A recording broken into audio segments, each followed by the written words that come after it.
Bueno, mucho gusto. Yo soy María Estela Escobar Benítez, yo soy caleña. Trabajo en el Colegio Altamira Suroriental con la compañera Joana. Yo soy de bachillerato, Joana es de primaria. Y bueno, aquí hay unos compañeros, no nos vinieron a respaldar, pero están respaldándonos. Yo no sabía que don Miguel sabía tanto. Es una frase que sacamos de una expresión, digamos, de un ejercicio que estábamos haciendo de construcción, en términos de mirar de dónde viene el saber de la cultura afro. Entonces nosotros irrumpimos la escuela, alteramos la escuela a partir de estos otros conocimientos, de estos otros saberes, de estas otras epistemes que no entran a la escuela, pues porque la escuela está estructurada pues hace 200 años en un único saber, que es el saber de Occidente, que se ha legitimado y que se ha validado, pero que al parecer las otras culturas que hacen parte de nuestras identidades no son suficientemente científicas como para estar en la escuela. Entonces un poco es cómo irrumpir la escuela y cómo alterar también la escuela en ese sentido, ¿no? Un poco el contexto. Nuestra escuela, nosotros estamos ubicados en la localidad Cuarta de San Cristóbal, en el sector del barrio se llama Altamira, y nuestra escuela también se llama Altamira Suroriental. Y nosotros estamos, digamos que esta localidad junto con la de Usme son muy ricas en términos de también hacer parte del páramo más grande, como lo decía una niña ahorita, ¿no? De Sumapaz, porque nosotros tenemos un páramo también que es el páramo de Cruz Verde y hace parte de ese sistema de páramos. Entonces de nuestro páramo pues nacen quebradas como la Chiguaza, que es la quebrada con la cual iniciamos nuestro trabajo de investigación alrededor de mirar las problemáticas de contaminación que tiene la quebrada, y esas problemáticas de contaminación que tiene la quebrada pues tiene que ver con nosotros. Es decir, los ríos son lo que nosotros somos, finalmente, o el ambiente es lo que somos nosotros. Entonces ya podemos entender un poco qué somos nosotros, ¿no? Nada gratos. En ese orden de ideas, entonces, miramos cómo hay un problema ambiental que nos convoca, y ese problema tiene que ver entonces con esa contaminación, que en un primer momento lo miramos como la contaminación es consecuencia de las desarmonías de nosotros, de la relación entre los seres humanos y la naturaleza. Eso en términos de lo ambiental. En términos de la otra problemática que abordamos, que tiene que ver entonces con el racismo, y lo decimos de esta manera porque el racismo es algo que nosotros no queremos entender, que nuestra sociedad es una sociedad racista, que nuestra sociedad es una sociedad que se ha construido a través de categorías, y que ese racismo también entonces cómo vehicula y cómo circula en la escuela, pero también cómo nosotros empezamos a hacer un proceso de construcción de ese racismo a partir de cómo se introduce ese saber, para empezarle a decir a los niños que esas personas que nosotros racializamos también tienen un conocimiento, también tienen un saber, y que esos saberes, tanto en ese caso de las personas afro como de las comunidades indígenas y de otras que somos menos occidentalizadas, son las que muy seguramente nos permiten también a nosotros empezar a mirar que hay otras formas de relación con la naturaleza, y que como estamos en una crisis ambiental,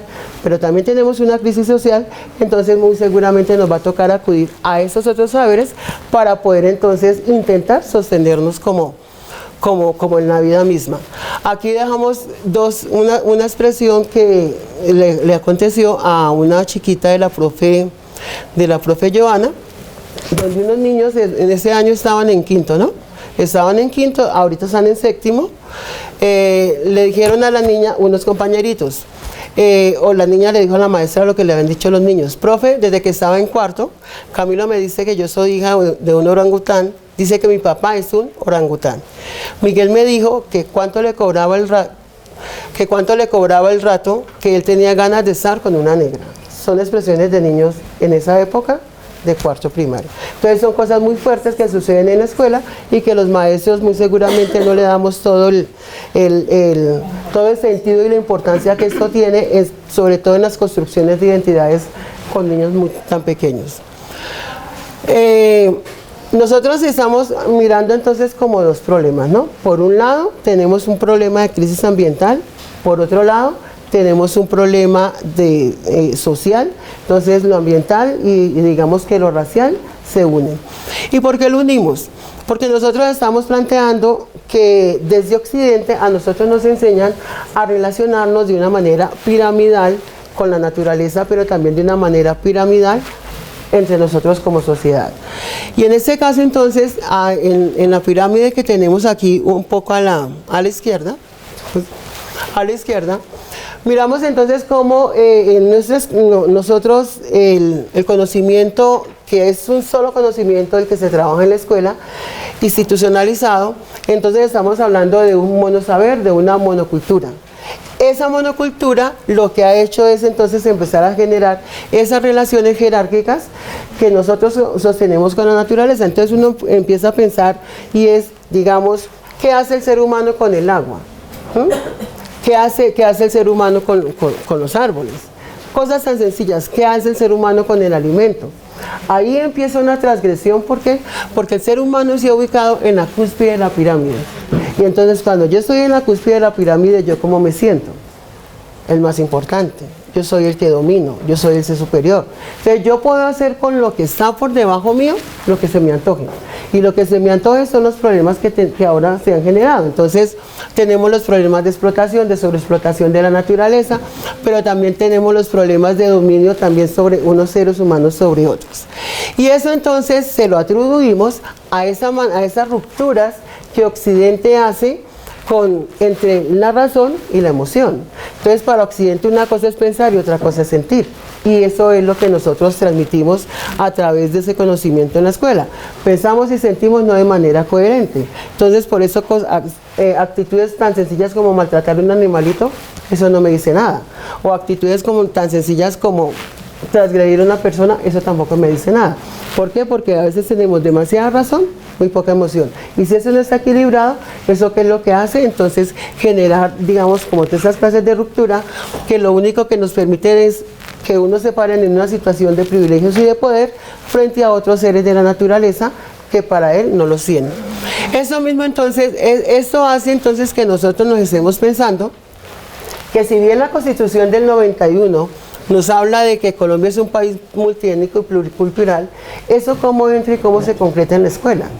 Los niños afros y los niños indígenas, y en este caso los niños afros, siguen siendo invisibles para la escuela porque todo el conocimiento sigue centrado en el conocimiento de Occidente. ¿Por qué? Porque son los textos los que recrean la escuela, y cuando el texto es el que recrea la escuela, pues no hay otra forma de pensar en la escuela de una manera distinta para decir, aquí hay unos conocimientos que están a la orden del día, y esos conocimientos entonces cómo también se recrean y cómo también hacen parte, digamos, que del currículo escolar.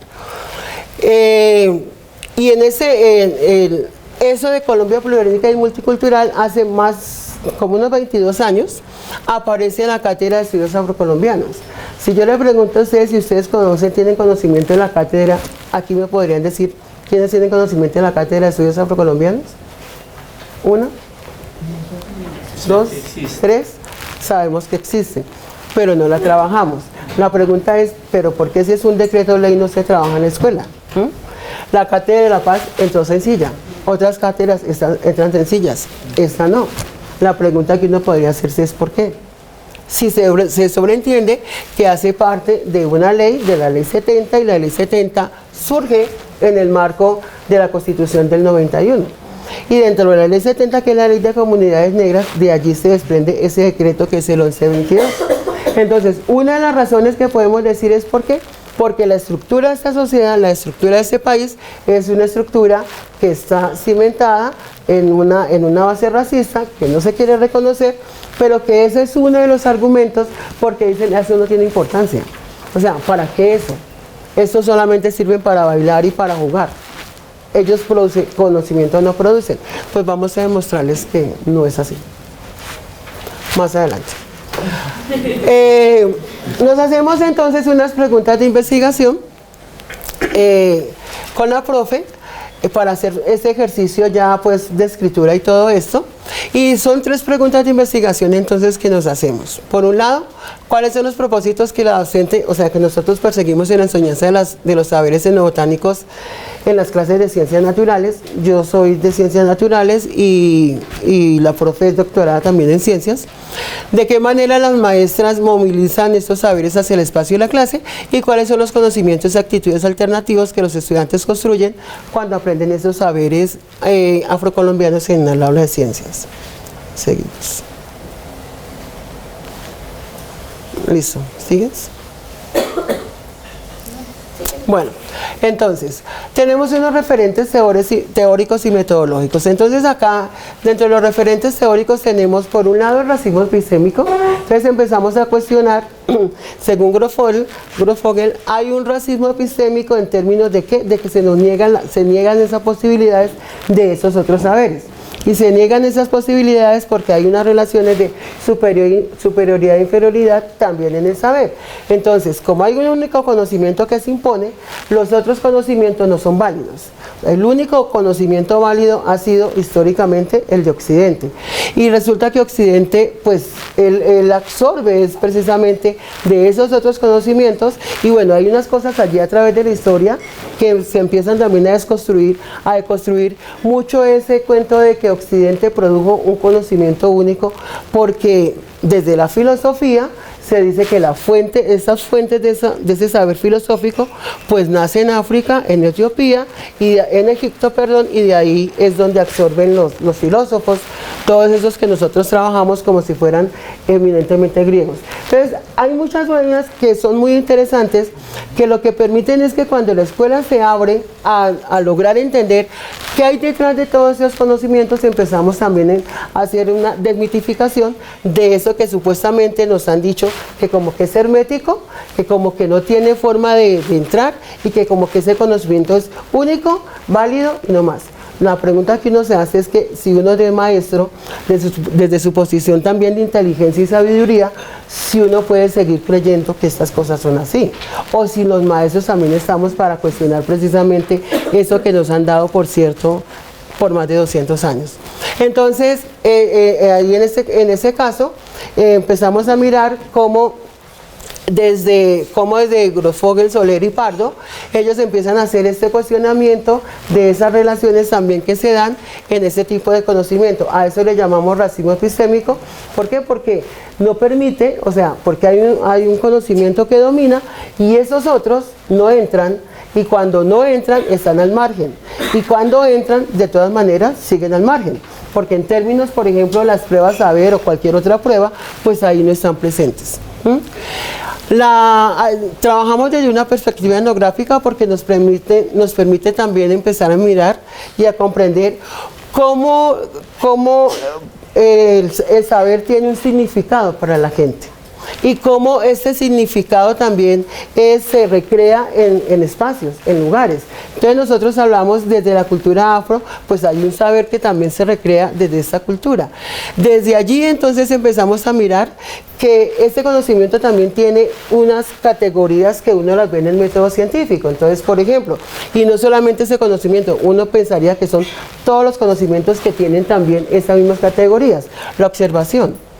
Entonces, en la observación con los niños nosotros empezamos a mirar, ellos empiezan a preguntarse, pero profe, don Miguel, ¿cómo hizo para saber lo que él sabe si él no fue a la universidad nunca?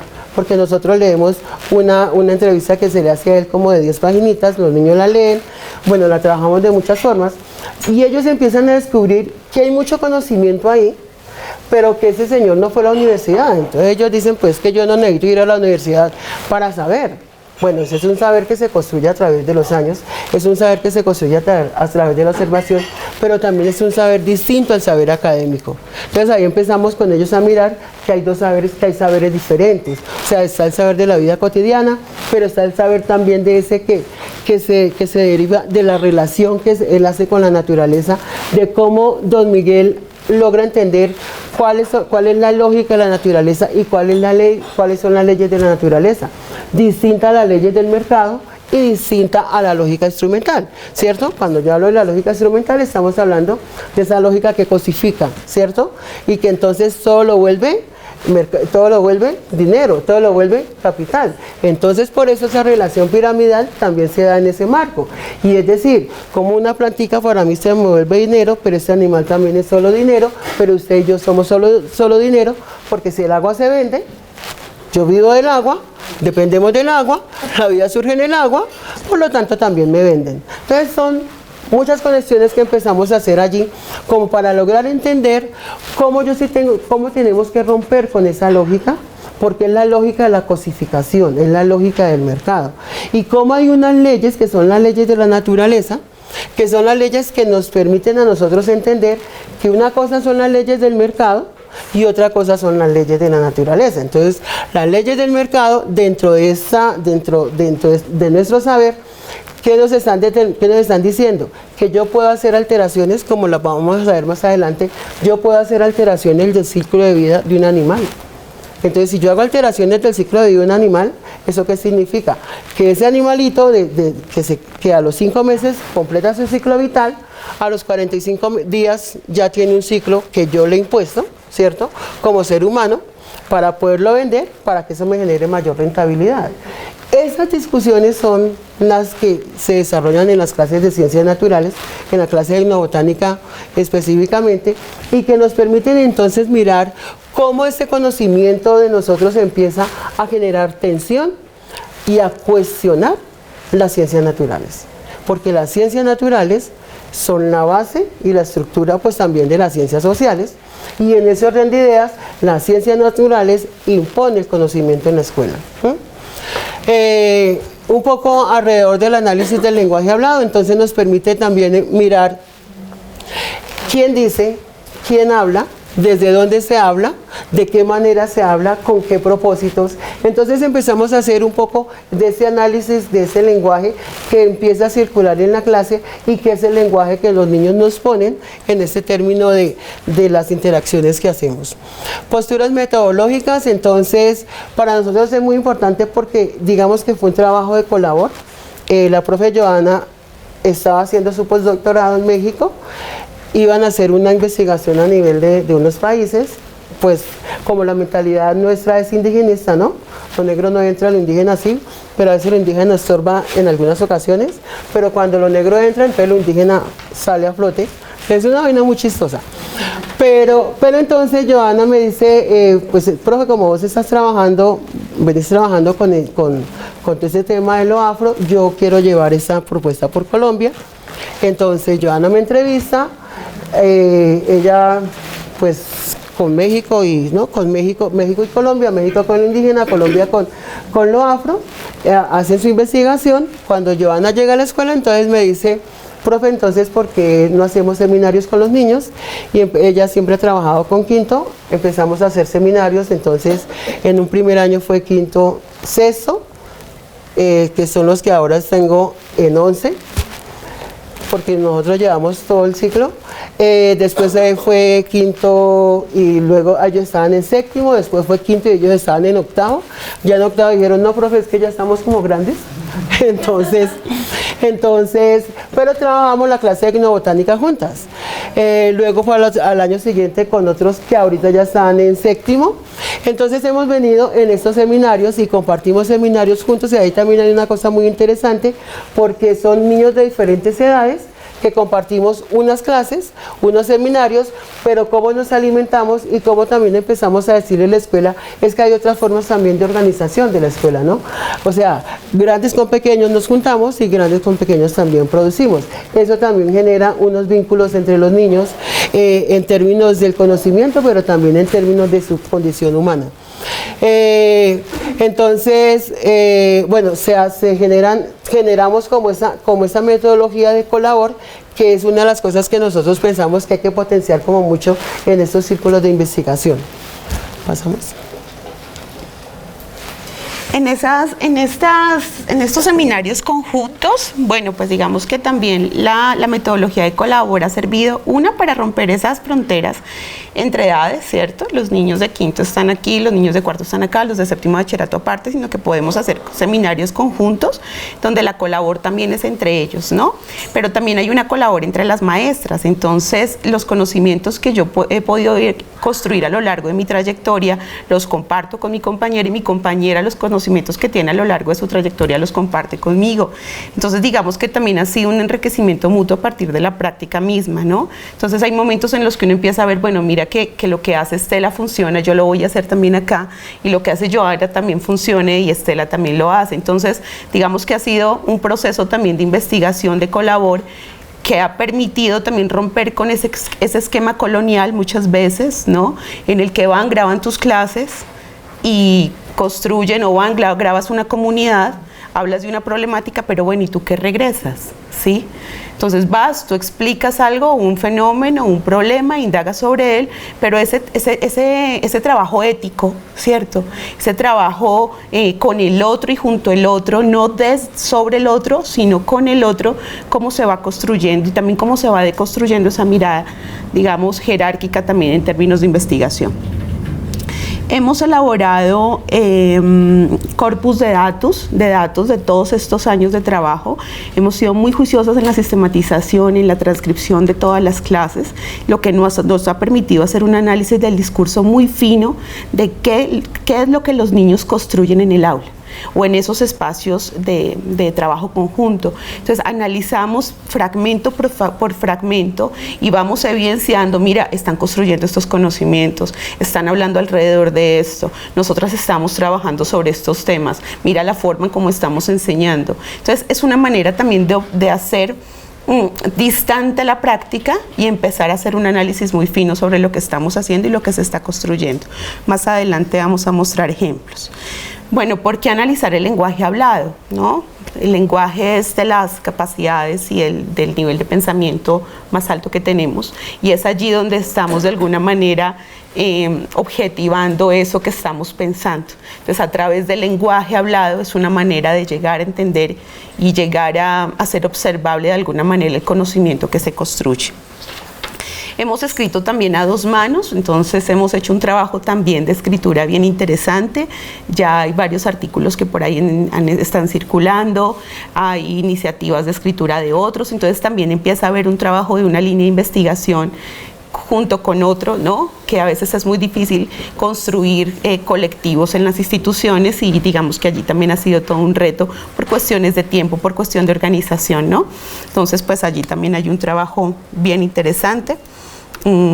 Bueno, con relación al análisis de los datos, en la entrevista que Estela nos comentaba que se hizo, se logró identificar cuáles eran esos propósitos que ella identificaba en un primer momento de por qué enseñar cátedra de estudios afros, y en este caso lo concerniente a la enseñanza de las ciencias, que en al lugar de cuentas es la etnobotánica afrocolombiana. Entonces Estela dice, la etnobotánica afrocolombiana se enseña a los niños los modos en que los sabedores afro establecen relaciones con las plantas medicinales, los usos y formas de preparación para curar enfermedades y el poder mágico religioso. Allí ya empieza a haber un elemento diferenciador de la epistemología respecto a la occidental con respecto a la afrocolombiana, ¿no? Entonces empiezan a haber unos elementos espirituales, rituales, religiosos, de conexión distinta con la naturaleza. Los niños aprenden que entre ellos, la semilla, la luna, el agua, los microorganismos, el suelo y las plantas, existen vínculos de continuidad, ¿no? Que es lo que desde las comunidades afro y el pensamiento epistémico y filosófico afrocolombiano se dice que es generar interacciones de ciclo de vida, cómo el humano se une con el ciclo de vida. No estoy yo aparte, yo hago parte de... No estoy yo a un lado de modo que yo puedo contaminar el agua y no pasa absolutamente nada, sino cómo esa contaminación también me afecta porque yo hago parte de ese ciclo de vida. Entonces allí digamos que hay una epistemología también distinta.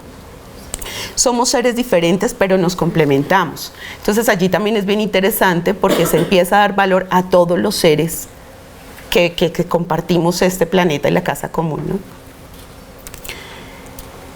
Acá ya son un análisis de clases, de situaciones de clases, fragmentos muy cortitos, en donde vemos que los niños aprenden una noción de tiempo también diferenciada. Entonces, la noción de tiempo dice, La maestra dice, ¿qué nos enseña don Miguel? Una niña dice, que eran mejor las plantas que las semillas, que las pastas, las pastillas. Niño, ¿para qué servía cada planta? ¿Para qué servía cada planta? Y otro niño dice, que hay que saber cuidar a las plantas. La maestra dice, ¿con qué elemento de la naturaleza nos enseñó que nos podíamos curar? Y un niño dice, con la arenilla. Y la maestra dice, con la arenilla. ¿Qué más nos enseñó don Miguel? Y la niña dice, el tiempo de saber cultivar. La maestra, perfecto, el tiempo para la siembra. El tiempo es importantísimo. ¿Quién determina el tiempo? En este caso los niños dicen la luna. La luna, entonces la luna es la que determina el tiempo. ¿Cuál es la mejor luna según don Miguel? Cuarto menguante y cuarto creciente. Entonces allí es bien interesante ver que en las interacciones discursivas que se dan en el aula, los niños empiezan a identificar esos elementos diferenciadores de la epistemología afrocolombiana. En este caso, la noción del tiempo. No la noción de tiempo ligada a la noción moderna del tiempo, sino a la noción del tiempo de la naturaleza. O sea, son las lunas, es el cambio de la luna la que me permite a mí identificar cuándo sembrar, cuándo recoger cosecha. Hay lunas diferentes para sembrar diferentes plantas, ¿no? Entonces digamos que allí es bien interesante. Entonces, por ejemplo, desde allí nosotros hacemos un ejercicio de siembras y empezamos a mirar con ellos que si yo no siembro en la semana que es cuarto creciente, por ejemplo, que sembramos semillas, toca esperar un mes más para poder que esté en la luna que es. Y eso nos permite entonces mirar cómo la naturaleza nos impone otro tipo de tiempos que los seres humanos no respetamos. Porque en aras de la producción se siembra en cualquier momento. Y usted va a decir, bueno, pero no nos da fruto. No, sí le va a dar fruto. Pero ahí sí tenemos que mirar es la calidad del fruto, porque también va a ser la calidad de agua. Entonces con ellos, por ejemplo, cuando Miguel aprendíamos, creo que ahí está, cuando Miguel aprendíamos cómo, por ejemplo, cuando se siembra en cuarto menguante, hay menos agua en los poros de suelo. Y ahí trabajamos todo el tema de ciencias, ¿no? O sea, uno conversa entre las ciencias, entre lo que nos manda el ministerio, digamos, o lo que está con esas otras cosas que no se encuentran. Pero sí son explicativas y son complementarias. Entonces es mirar, por ejemplo, como en cuarto menguante, en los poros del suelo no hay mucha agua. Entonces por eso yo puedo sembrar papa o puedo sembrar tubérculos como semilla, pero si yo siembro semillita de zanahoria, que es un tubérculo, no la puedo sembrar en cuarto menguante porque en el suelo va a haber más poca agua. Entonces la siembro en cuarto creciente porque los poros tienen mucha agua. Y eso tiene que ver la relación entonces porque la luna está mucho más cerca. Entonces tiene que ver las relaciones con toda la energía. Que yo me acuerdo que una discusión con el profe Albeiro, muy poco creíble de estas cosas en esa época. Pero entonces era muy interesante mirar cómo él defendía todo el conocimiento de Occidente y uno trataba de convencerlo, no, mira, es que hay otras formas también. Entonces, bueno, allí con la noción de tiempo también hay una interacción bien interesante que encontramos en este análisis y es al pollo le echan muchos químicos para que crezca rápido, ¿no? Entonces les comparto la interacción. La maestra dice, ¿quién sabe cuánto tiempo se demora un pollo en nacer y crecer para que lo podamos comer? Y los niños dicen 2 años, 1 año, unos meses. La maestra dice 6 meses se demora un pollito. ¿Y cuánto tiempo creen ustedes que se demora en crecer el pollito que nos comemos en la pollería? Entonces un niño dice 30 días. La maestra, un poquito más de 30 días. ¿Y por qué creen ustedes que los señores de la industria avícola sacan todo ese pollo en tan poco tiempo? Entonces un niño dice, les inyectan un químico a las gallinas para que tengan rápido el huevo y al pollo le echan muchos químicos para que crezca rápido y se desarrolle. Eso nos enferma. Claro, nos enferma. ¿Cuál será su interés? ¿Será porque los niños se están muriendo de hambre y necesitamos darles comida? Entonces todos los niños a coro dicen, no, por el dinero. Maestra, aquí hay una cosa muy importante, es que los seres humanos, por el ansia del dinero, alteramos los tiempos de la naturaleza. Y un niño dice, solo piensan en uno mismo, no piensan en el ambiente ni en los demás. Aquí hay varios elementos importantes de análisis en la construcción de conocimiento que se da en esta aula. Uno, bueno, es nuevamente la noción de tiempo vinculada con los tiempos de la naturaleza, pero cómo el humano altera esos tiempos en función de un sistema capitalista también, ¿no? Entonces empieza a haber una clase de ciencias muy vinculada también con órdenes políticos, geopolíticos, económicos. Entonces se vuelve una clase también de análisis de una situación social muy muy cercana, muy próxima, muy situada a los estudiantes, ¿no? Lo otro es que se empieza a identificar también esa mirada antropocéntrica, ¿no? Nosotros humanos estamos por encima de, y entonces por eso nos creemos que no pensamos en el ambiente, nosotros estamos aquí y el ambiente no importa. Entonces, aun cuando los niños no te digan a ti, es que acá hay una mirada antropocéntrica, no es que acá está lo del sistema capitalista, sí hay todo una serie de elementos en el discurso que nos muestran que se están construyendo unas miradas críticas frente a la sociedad en la que estamos viviendo, frente a los modos de interacción y relación pues cotidianos, ¿no? Y al sistema en el que estamos.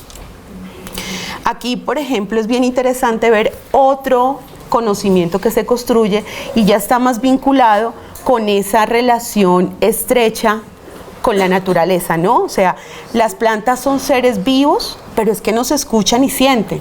Si tú desde las ciencias naturales dices eso, ¿no? Desde una mirada muy occidental, dicen, no, pues ustedes están mal, ¿no? Pero si lo vemos desde esta otra lógica epistemológica, hombre, si yo voy, por ejemplo, estamos haciendo un trabajo muy bonito recogiendo datos en escuelas de la Sierra Nevada de Santa Marta, y entonces los niños van y los maestros dicen que son los mamos, ¿no? Van y le enseñan a los niños en la escuela, y entonces los niños van a quitar una florecita, una ramita para hacer un agua, y los mamos le dicen, tú tienes que ir a dejarle un detalle, o sea, un trapito rojo amarrado a la planta, porque es que tú le estás dando las gracias de que te está dando a ti esa parte de su ser para que tú te sanes. Entonces, desde una mirada occidental, le dicen, no, pues no tiene nada que ver, ¿no? Pero desde esta mirada sí se fomenta y sí se proyecta una relación distinta con la naturaleza. En este caso la maestra dice, ¿por qué creen que a las plantas se les debe hablar? Entonces un niño dice, porque ellas son seres vivos como nosotros. Entonces allí ya hay una mirada horizontal. O sea, ya esa mirada jerárquica de que ellos no sienten, ¿cierto? Yo sí, ellas están allá, yo las puedo usar como quiera, también se empieza allí como a fracturar. Y son las que nos dan el sustento de nuestra vida. La maestra, ¿y creemos que las plantas nos escuchan? Sí, porque son seres vivos, nos escuchan, pero además sienten, ¿no? Entonces allí también hay una cuestión bien interesante, y es cómo se le otorga a estos elementos bióticos, ¿cierto? Que se ven lejanos, se les empieza a otorgar elementos y funciones casi que humanos, ¿no? Hay que hablarles delicadamente, pero ¿cómo podemos entender que las plantas nos escuchan si no tienen oídos? Porque todo ser vivo nos puede escuchar, porque las plantas necesitan de atención para poder crecer y que sirvan como medicamento, consentirlas, cantarles, mimarles cuando sembramos nuestras semillas.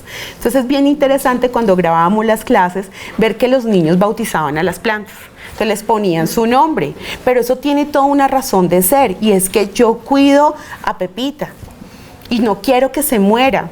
Y entonces uno veía la preocupación de que efectivamente la plantita no se muriera. Y a esos niños que no, pero es que la plantita se me murió, pero ¿cómo es posible? Entonces sí hay una relación distinta que creo yo que en tiempos de crisis ambientales, sociales, humanas, pues nos da también otras formas de interacciones, ¿no?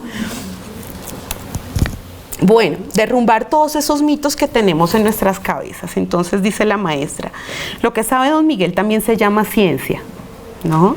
Porque tiene que ver con el conocimiento. Cuando aprendo a observar, a entender cómo funciona la naturaleza, cuáles son sus tiempos, ahí estamos haciendo ciencia. Pero para ello se necesita que los niños y las niñas sean muy buenos, entonces los niños dicen observadores. Entonces, observadores, tenemos que empezar a entender que las personas afrocolombianas no solo sirven para el fútbol y la rumba.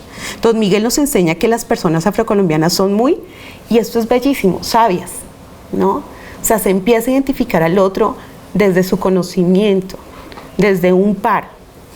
Hay que empezar a derrumbar todos esos mitos que tenemos en nuestras cabezas, no solo a la gente de Europa, en la que piensa, ellos también piensan, pero nosotros también pensamos.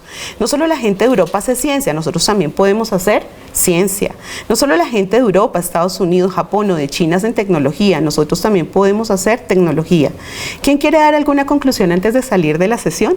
Entonces un niño dice, nosotros tenemos mucha riqueza en plantas y tenemos que cuidarlas para poder subsistir. Otro niño, que nosotros también tenemos muchos saberes. A modo de conclusiones. Bueno, uno es la importancia pues del contexto escolar, ¿no? De que las prácticas estén situadas, que tengan el sentido de interacción con los estudiantes, pero con la comunidad educativa. Estas prácticas también se han grabado en las sesiones que pudimos grabar con Estela. Hay trabajo comunitario, los niños aprenden a sembrar en espacios donde uno dice, pero en Bogotá, ¿dónde siembro, no? Y entonces debajo de los puentes de la comunidad, en lotes baldíos. Entonces hay una cuestión allí bien interesante.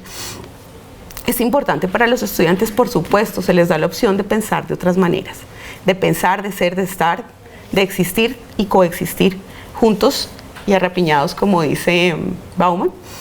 Enseñanza de las ciencias, bueno, da una apertura al campo de la enseñanza de las ciencias, ¿no? Además del conocimiento científico occidental, hay otra serie de conocimientos que tenemos y que hemos invisibilizado, pero además que hemos desperdiciado, dice de Sousa. Es importante para el tiempo de posacuerdo, pues por supuesto, en la medida en que yo veo al otro no como un diferente, sino como un par, las relaciones interpersonales, hay una apuesta distinta por esas relaciones, no solamente entre humanos, sino también entre todos los seres de la naturaleza. La investigación, pues creemos que es un aporte importante para la investigación, porque es apostarle a una investigación de colabor. Entonces es donde tus conocimientos y mi conocimiento se pueden juntar para construir, digamos, prácticas mucho más robustas, procesos de investigación mucho más reflexivos, mucho más amplios, mucho más abarcativos. La pedagogía de colabor, bueno, es una apuesta también, acabo de decirlo, y la cátedra de estudios afro, pues es una tarea pendiente. Es una tarea pendiente. Recientemente revisé una investigación de la Universidad del Valle y dice, son muy pocas las escuelas donde se está implementando la cátedra de estudios afro, pero además donde se implementa se suele entender como el folclore, el día donde se le pone la medallita al niño afro, ¿no? Donde se racializa más. Entonces, digamos, allí también hay un llamado pues para nosotros como docentes. Aportaciones generales. En estudiantes, bueno, todo lo que tiene que ver con los seminarios conjuntos. En maestros, el trabajo de sensibilización que se ha hecho sobre el tema en la escuela, lo que ha tenido, digamos, también una gran influencia en poder tener una malla desde ciclo inicial hasta el último ciclo, con la cátedra de estudios afro delimitada que se trabaja en ciclo 1, ciclo 2, ciclo 3, ciclo 4, digamos que ese es un aporte. Formación dentro del campo del pensamiento de ciencia y tecnología se ha hecho, digamos, en el transcurso de varios años se ha dado como el debate, la discusión. Integrar la enseñanza de saberes etnobotánicos en la malla curricular. Los maestros de otros campos han iniciado también una articulación con estos saberes. Este año fue bien importante y bien interesante ver que varios maestros se están moviendo en la línea como de lo intercultural, más que, digamos, como, bueno, lo intercultural tiene complejidades, pero en esa lógica de vincular otros saberes al espacio escolar. Bueno, hemos participado en foros institucionales, locales, hemos tenido talleres con expertos en saberes afro, hemos hecho un trabajo interesante de buscar investigadores sociales para que vayan a la escuela con maestrías y doctorados y se los presenten a los niños sobre temas sociales respecto a las comunidades afro. Se trabaja con saberes con la comunidad que se vive en la zona de influencia, la Quebrada La Chiguasa, allí hay un trabajo importante. Talleres con presidentes de Junta de Acción Comunal, de barrios de Altamira, de Puentes, digamos, también hay un trabajo político allí también bien interesante de gestión. En lo académico, bueno, hemos escrito capítulos, memorias, artículos, hemos hecho ponencias a dos manos, todo lo que implica a nivel, bueno, a dos manos a nivel distrital, nacional, pero también internacional. Recientemente esta propuesta ha gustado mucho en el Ecuador y nos invitaron para que hiciéramos parte de un proceso de formación de maestros, justamente porque es que allí también hay población afroecuatoriana que está invisibilizada y que quieren empezar a vincular en el currículo nacional, ¿no? Entonces, propuestas de trabajo en departamentos del Valle del Cauca y Cauca, entonces se ha pensado agenciar junto con la profesora Estela proyectos mucho más amplios, referente para la implementación de la cátedra del distrito, y es una invitación del ministerio. Bueno, listo, no más, muchas gracias. Y propuestas futuras. Alcaldía de Bogotá.